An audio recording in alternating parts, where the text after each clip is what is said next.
What's up, guys? I'm Nicholas Sampson, and I want to talk to you today about my second week on Kickstarter.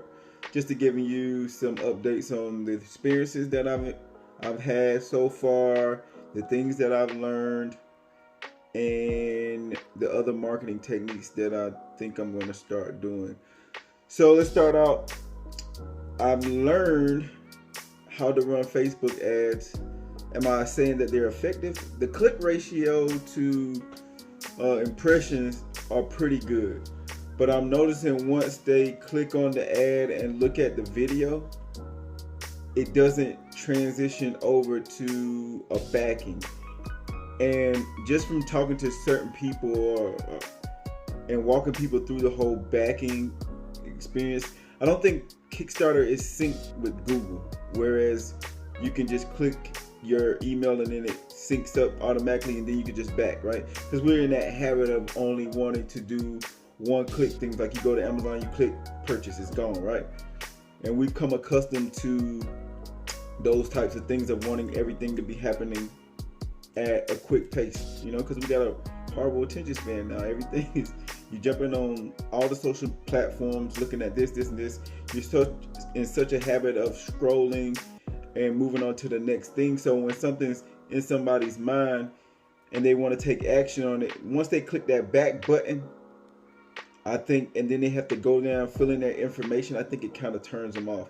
But then again, it could also be the fact that my campaign isn't resonating with them. You got to be honest with yourself. I kind of look at myself. I'm pretty self-aware of things, so I don't lie to myself. Maybe it's just not meant for them after they see it. But the only reason I think it's the backing sign-up part is because I've had to walk people through it that were intrigued about it, that really wanted to support it. Not because of me, but these are some are strangers. They don't even know me from a can of paint.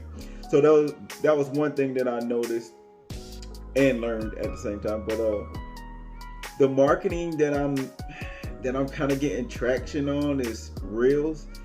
Even though it's finicky, it's like you can go and set up a reel, and the reel is using trending music because that's what helps reels, and you got it knocked down to like 5 seconds or whatever, and you get likes. You'll get where you can see the data where the reel goes out to like 1,900 people, but even with that, I'm not getting followers from it. I might from a video, or I have several reels that probably touched about 2,000 people each.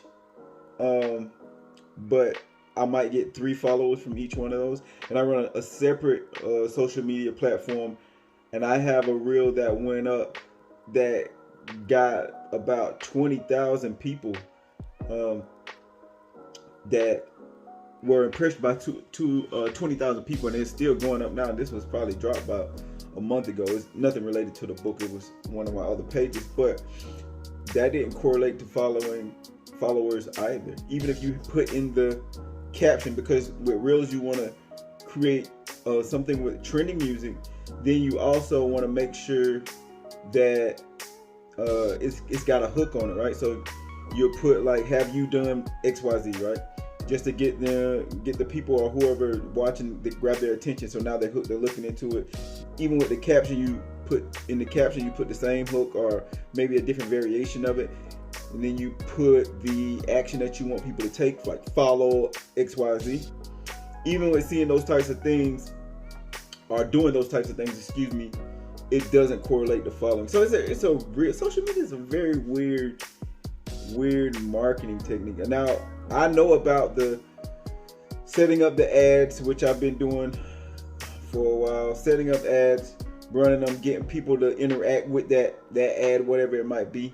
And then once they interact with it, you retarget those people, because as we know with marketing, once you see things multiple times, you tend to bite on whatever on the hook, right? And I don't know if that's really working for my campaign, because my campaign is when you're dealing with stuff on Kickstarter, what I'm noticing, I mean, this could just be my situation. I always remember everything that I'm saying is related to my situation. But when it goes to books, it seems more so where people would just rather buy it, like from Amazon or something like that, like the quick thing, like I was saying earlier. opposed to a Kickstarter. You know, you're pre-ordering it. If you don't have a big following or you're not getting that message out, it's been challenging for me. Once again, I'm learning a lot, so it's not a bad thing. I'm taking and learning a lot of things about myself when doing this campaign. What would I be doing next? I don't even know if these are the right questions, but let's just keep going with it.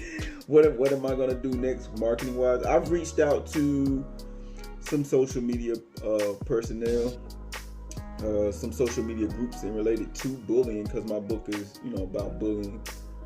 My email list, I think I've utilized that.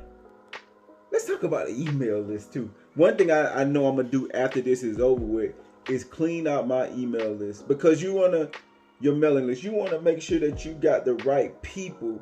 And granted, you got friends and family and stuff like that that's going to support you. I love all that, but you want to make sure you're aimed at the right audience. And I think I got more friends and family in my email list than I do people that I'm actually trying to target. So I think I need to clean that all out. And I'm saying this because I'm noticing in my email list, regardless of the number of people that I have in there, not a lot of people are engaging with it. A lot of people aren't opening the emails. And if they do, they're not clicking on the link. And that was even before I started doing this book. It was just random stuff to try to build that relationship and that rapport, landing pages and things of that nature, trying to build that rapport with different clientele. So I think I need to, after all this is over, clean out my email list, start from scratch, stop sharing certain things on my personal page when I'm trying to handle business, because I'm grabbing that audience in, and a lot of the people from that audience seems to just be people that want to look at what's going on but not necessarily move forward with it. And there's nothing wrong with that, but I'm just trying to get to the right people that I need to get to, if that makes sense. Sorry, I kind of get long-winded every now and then when I'm talking like that. But other than that, right now we are at 45% funding with 2 weeks to go. Close to that 4,000 mark. And what else? Been getting a lot of shares, a lot of likes on some ads I got random conversations going on, but that's part of the ad game, right? But other than that, week 2 was a pretty positive experience. It wasn't a lot of big backers like I had before, but as I stated before, you gotta accept the small victories. So anybody that's willing to bet on a stranger that they never met, never read anything from, I'm all grateful for. So I don't have a problem with that. But yeah, that's my week 2. This is week 3 right now as I'm recording this. So we'll see how it goes. Thank you for watching. Peace.